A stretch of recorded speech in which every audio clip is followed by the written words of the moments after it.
अब खबर है चिमूर तहसील से, जहां तहसील के अंतर्गत आने वाले सिरसपुर गांव में गंदगी तथा सड़क के खस्ता हाल से नागरिक किस तरह से त्रस्त है। आइए देखते हैं सीटीवी प्रतिनिधि बालू सातपुते की इस खबर में। चिमूर तालुका की ग्राम पंचायत सिरसपुर गांव पिछले कुछ दिनों से गंभीर समस्याओं का सामना कर रहा है। नालियां बंद होने की वजह से सीवेज सड़कों पर बह रहा है, जिससे इलाके में भयानक बदबू और गंदगी फैल रही है। दूसरी ओर डर है कि गांव में सप्लाई होने वाला पीने का पानी गंदा होने की वजह से गंभीर रूप से प्रभावित होगा। पब्लिक टॉयलेट में पानी की टंकी न होने की वजह से इसका इस्तेमाल करना मुश्किल हो गया है। साथ ही पब्लिक कुएं के आसपास कचरे का ढेर जमा हो गया है, जिससे तेज बदबू फैल रही है और कुएं के पानी के भी खराब होने का खतरा है।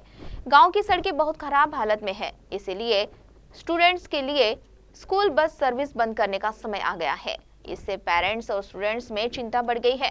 लोगों ने प्रशासन से नालियों की तुरंत सफाई, साफ पानी की सप्लाई और सड़कों की मरम्मत की मांग की है और समस्या का समाधान न होने पर बड़े आंदोलन की चेतावनी भी दी है।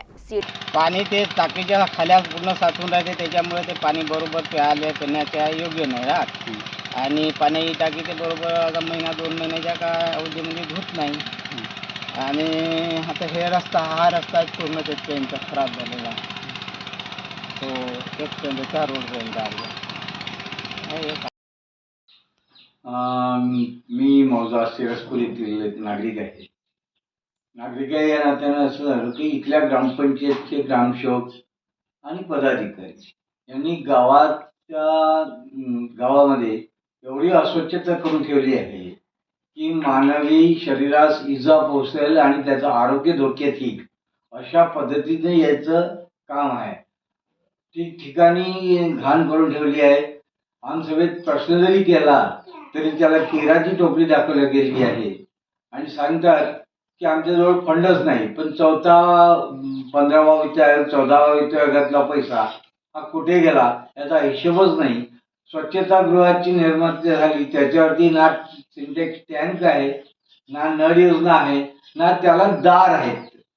सरपंच ही बाई असून त्या बाईच्या पेक्षा तिचा नवरा हा इथला कारभार करतोय आणि त्यामुळे इथल्या बाळीचे लोक फार आळशी आहेत की नेहमी आमसभेला तर कधी हजर राहतच नाही, पण नाही राहत तरी गावाचं कामकाज कसं चालवावं याचं सुद्धा थोडंसंही ज्ञान त्यांना नाही आहे।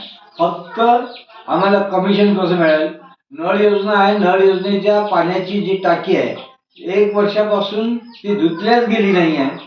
त्या पिण्याच्या पाण्याचा दर्जा इतका खालावलेला आहे की तुम्ही प्रत्यक्षात जर पाहिलात तर ती पिण्यायोग्य पाणी नाही आहे। तरीही पाणी पुरवठा होऊन इथले पदाधिकारी इथल्या नागरिकांच्या आरोग्याशी खेळ मांडल्याने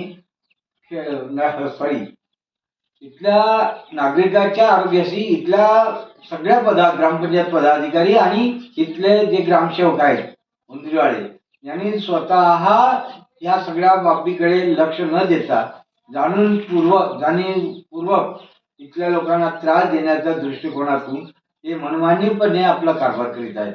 मी तुम्हाला थोडक्यात सांगतोय की थोडीशी इथली विहीर योजनेची नळ योजनेची विहीर ही पूर्णतः गायब करण्यात आली आहे आणि ग्रामपंचायतनं जे बांधलेली विहीर होती त्याच्यावरच नळ योजना बसवली आहे आणि त्याच्यातूनही उन्हाळ्यात बऱ्याचशा लोकांना पिण्याचं पाणी मिळत नाही 2-2, 3-3 दिवस। एक वार्ड जर असा आहे 17 घरांना की जाणून बुजून 1 दिवसाआड पाणी देण्यात येते।